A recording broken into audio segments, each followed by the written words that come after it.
So, I wanted to talk a little bit about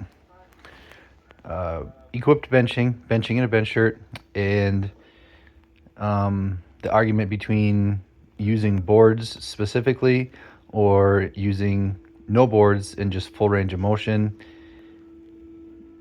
or does the answer lie somewhere in the middle? My argument for not being so heavily reliant on boards is that, okay, let's say you're going to do a full range bench, you're going to touch in your bench shirt. So from where you start at lockout to where you end up touching, you are most likely going to have a specific bar path that gets you from A to B. That means at the top, you are going to let those elbows stay flared as long as possible, long as possible, long as possible. And when the bar starts to slow down and everything starts to get tight, now when you get about here, elbows are going to start to come in towards your body and give you that last little bit you need to be able to touch and then press back out of it. So most people are going to start with their elbows flared. They're going to hold them, hold as long as you can, going straight down. And then when you get to the point where the shirt starts to bind up, that's when the elbows start to come in. You start to travel a little more towards your stomach. And then once you touch, elbows flare back out to the start. That is your full bench range bar path.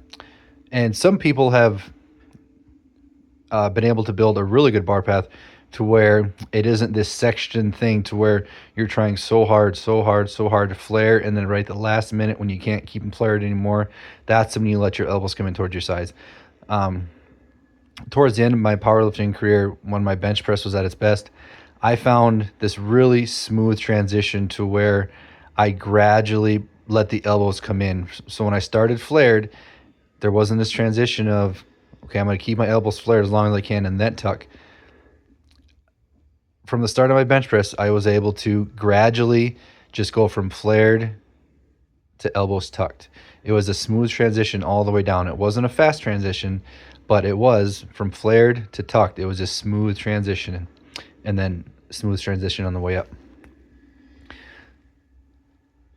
One of the downsides when you train in a shirt with no boards, because you want to learn that correct bar path and you want it to be the same every single time, you're not able to lift with as heavy a weights. The whole point of benching in a shirt without boards is to be able to move as light as weight as possible to touch and press back up again, because you want to master the path of your shirt and you don't want to be relying on weight to do that. So the only downside, or one of the downsides with that, is that you never will lift heavy weight. You'll never get used to the heavy weight, because you always need light enough weight to where you're mastering the technique of the shirt. And you don't want to be reliant. You do not want to be reliant on the weight to do the work. So you're getting very proficient with lower weights.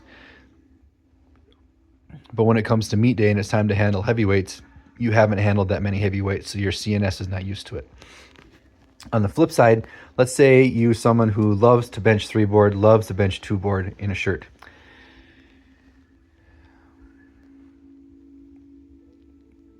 Your range of motion is significantly shorter. And this is the range of motion that you learn to work within. As with down here, you start, this is your start, and now this touch, this is now your body. So you just want to get from here to here.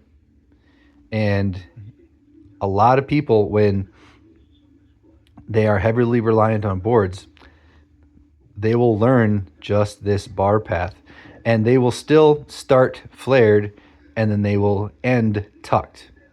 Does that make sense? You're still going to start flared, you're still going to end tucked.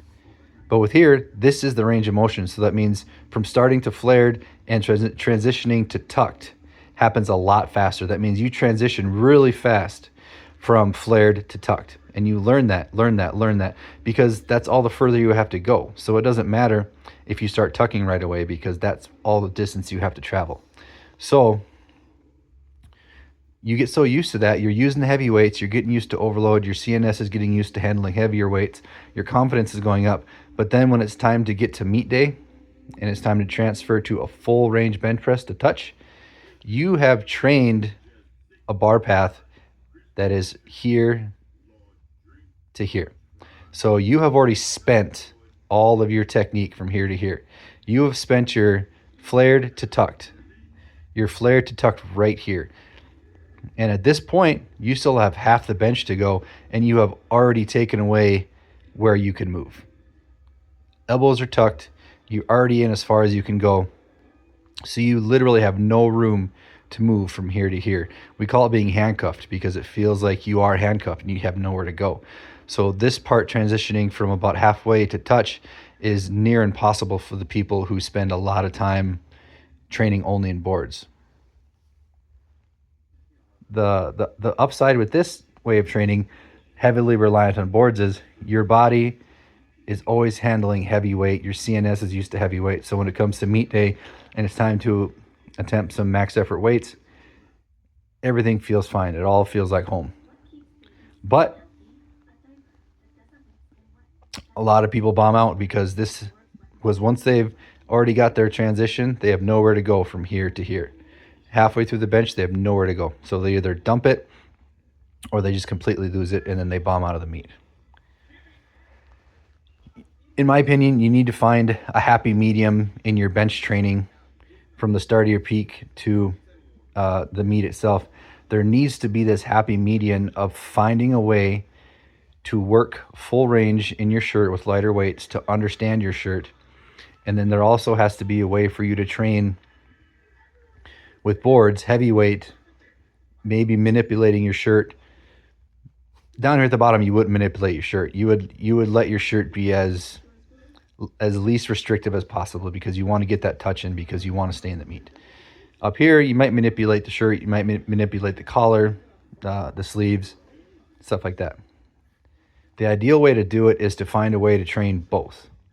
Now, whether that is you have a couple weeks of heavy working boards, a couple weeks of lightweight in the shirt, or you'll have every week you'll have some heavy working boards, and then after you do your heavy working boards, you'll do a drop set with no boards of lightweight trying to touch every time.